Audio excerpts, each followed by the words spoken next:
Bonjour, bonjour, shalom à vous.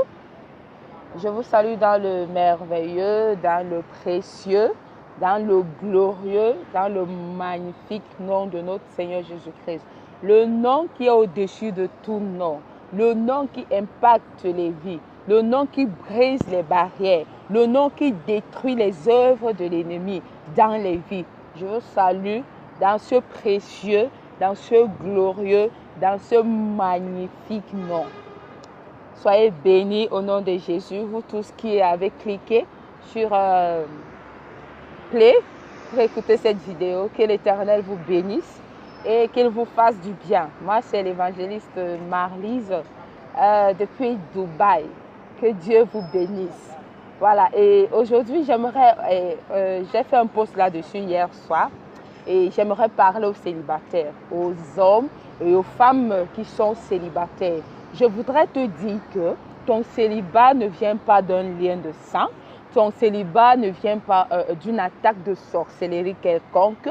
Si tu es à un âge avancé et tu trouves que tu dois te marier, tu ne te maries pas, ce n'est pas parce qu'on t'a attaché au village, ce n'est pas parce que ton oncle t'a fait quelque chose ou ta tante ou bien c'est monté, c'est descendu, il y a les liens du Nord et tout ce qu'on connaît là dans les églises, nous les pentecôtistes.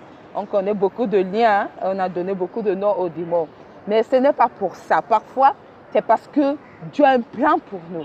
Je voudrais te dire, toi qui écoutes cette vidéo, toi que tu sois une femme, que tu sois un homme, que Dieu a un plan pour toi. Dans ce célibat, Dieu a une mission. Tu as une mission à accomplir dans le célibat. J'aimerais vous dire, mes frères et sœurs, qu'il y a des choses que nous ne pouvons que faire étant célibataires. Il y a des choses que nous ne pouvons que faire dans le célibat. Nous ne pouvons rien faire. Il y a des choses que nous ne pouvons que faire quand nous sommes célibataires. Donc, il y a des choses que quand on se marie, on n'a plus le temps de faire. Donc, il y a des choses que Dieu nous attend quand nous sommes célibataires. Il y a quelque part où il nous attend, des actes qu'il attend que nous posons étant célibataires, qui vont bénéficier et donner la joie à plusieurs personnes. J'ai toujours l'habitude de dire que notre salut n'est pas pour nous. Nous qui sommes nés de nouveau ne sommes pas égoïstes parce que si Dieu nous a sauvés, ce n'est pas que pour nous. C'est pour ça qu'il a dit, allez et faites de toutes les nations des disciples. Parce que quand tu es sauvé, tu dois déjà aussi aller maintenant prêcher à quelqu'un d'autre le salut de Christ. C'est la même chose. Si tu es célibataire, ne crois pas que dans ton célibat, tu vas attendre le mariage. C'est dans ton mariage que tu vas te manifester. Non, oui, tu peux te manifester dans ton mariage. Je ne refuse pas. Mais il y a des choses et des missions, des pas, des décisions que tu ne peux que prendre quand tu es célibataire. Et c'est là où Dieu t'attend. Parce que tu as une mission à accomplir dans ton célibat. Tu as une mission à accomplir. Il y a un plan pour toi dans ce célibat. Et aussi longtemps que tu restes, tu ne te lèves pas pour accomplir cette mission. Tu ne te lèves pas pour faire un pas de foi. Tu seras toujours sans cesse en train de retarder ton mariage. Tu seras toujours sans cesse en train de retarder ton mariage. Tu peux être dans une église locale. Sûrement dans cette église locale, ce n'est pas là-bas que ton mari est. Ce n'est pas là-bas que ton épouse est. Il faut que tu te lèves maintenant, que tu sortes de ce cadre, que tu fasses cette mission, que tu te fasses connaître au monde, pour que tu te manifestes au monde, pour que maintenant les gens te voient. Et c'est à travers cette mission que tu es en train d'accomplir, à travers cette obéissance, que ta femme va te localiser, que ton mari va te localiser. Parce que là maintenant, en remplissant ta mission, tu auras des connexions. Tu seras connecté à plusieurs personnes. Et c'est dans cette lignée de personnes que ta femme est, que ton mari est. Donc sache que si tu es célibataire, ce n'est pas un lien de sang. Tu n'as pas besoin d'aller de séminaire en séminaire, de délivrance en délivrance. Tu n'as pas besoin de voir les bishops, les archibishops, les généraux hors échelle Tu n'as pas besoin qu'on t'impose les mains, qu'on t'impose les pieds, qu'on te verse des bidons d'huile sur la tête, même si l'huile est onchonnée comment. Si Dieu t'attend, si Dieu attend ta manifestation dans le célibat, aussi longtemps que tu vas t'endormir dans ce célibat, tu ne vas pas te lever pour faire ce pourquoi Dieu t'a appelé. Tu vas rester célibataire parce que c'est derrière cette mission, c'est derrière cette obéissance qu'est rattaché maintenant ton mariage, est rattaché ton bonheur. Donc j'aimerais te dire aujourd'hui de te lever. Toi la jeune fille qui m'écoute, toi le jeune homme qui m'écoute, quel qu'en soit ton âge, si tu n'es pas marié, cesse de courir d'homme de Dieu en homme de Dieu. Maintenant lève-toi. Si tu ne connais pas ta mission, demande à Dieu, dis-lui Seigneur, que dois-je faire? Quelle est ma mission?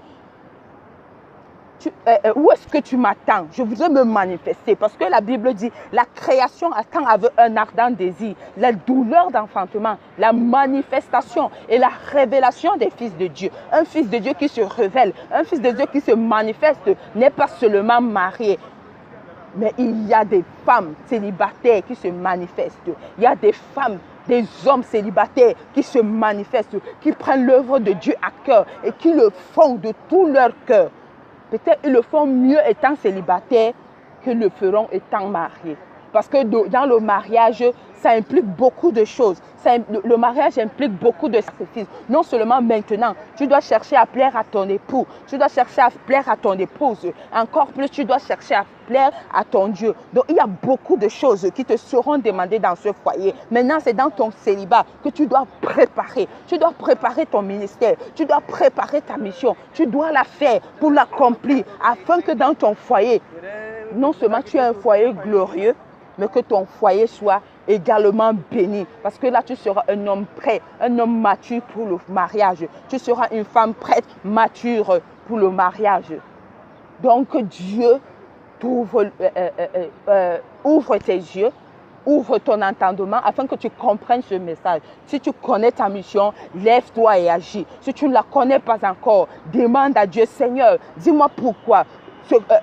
Ce que tu attends de moi, ce que tu attends que je fasse pour que je me lève, pour briller, pour impacter ma génération, pour impacter ma nation, pour impacter mon monde, pour impacter le pays dans lequel je me trouve. Parle-moi, dis-moi, conduis-moi, car je veux faire ta volonté dans mon célibat. Je vais vivre un célibat heureux, je vais vivre un célibat épanoui, sans crainte, sans me plaindre, sans avoir la frayeur peut-être de finir un jour célibataire. Parce que si tu es une femme d'impact, si tu es un homme de gloire, sache que tu ne finiras jamais célibataire. J'ai une petite histoire. Je ne sais pas si quelqu'un a désiré se marier dans ce monde comme moi, quand j'étais encore jeune. Mais au jour d'aujourd'hui, je rends grâce à Dieu parce que je suis encore célibataire. Parce que des choses que j'ai compris, des choses que je fais au niveau où je suis, si j'avais été mariée, je pense que ma vie spirituelle serait stérile. Ma marche avec Dieu serait stérile parce que je n'aurais pas compris ce que je comprends maintenant. Je n'aurais pas pris des décisions que je prends maintenant. Il y a des pas de foi que j'ai marquées en tant que célibataire, que si j'étais mariée, surtout moi en tant que femme, qui doit être soumise à son mari. Peut-être mon mari ne pourrait pas comprendre des choses. Peut-être que je laisse mon emploi au Cameroun. Peut-être que je laisse mes enfants au Cameroun pour dire que je m'en vais à Dubaï pour l'œuvre de Dieu. Si j'avais été mariée, ils n'auraient pas compris ça. Les vies ne seraient pas impactées. Les âmes ne seraient pas sauvées. Mais parce que je suis célibataire, Dieu a voulu que je puisse accomplir cette mission dans le célibat. Et il attend encore beaucoup de moi dans ce célibat. Et je voudrais te dire, lève-toi. Lève-toi, toi en tant que femme, parce que le mariage ou ton statut de célibataire ne doivent pas gouverner ta vie, ne doivent pas t'empêcher de prendre des décisions. Lève-toi, tu es une femme de gloire. Tu es une femme d'exception, tu es un homme de gloire, tu es là pour impacter des nations, tu es là pour impacter ta génération, tu es là pour impacter des vies. Lève-toi et prends la décision de d'accomplir ta mission, de faire ce pourquoi Dieu t'a créé, de faire ce pourquoi il t'a envoyé sur la terre. Dans ton célibat, distingue-toi afin d'avoir un mariage glorieux en Jésus-Christ. Que Dieu vous bénisse, et qu'il vous bénisse. Dans le nom merveilleux et glorieux de notre Seigneur Jésus-Christ, vous tous qui avez écouté cette vidéo, soyez abondamment bénis. Merci encore. Shalom.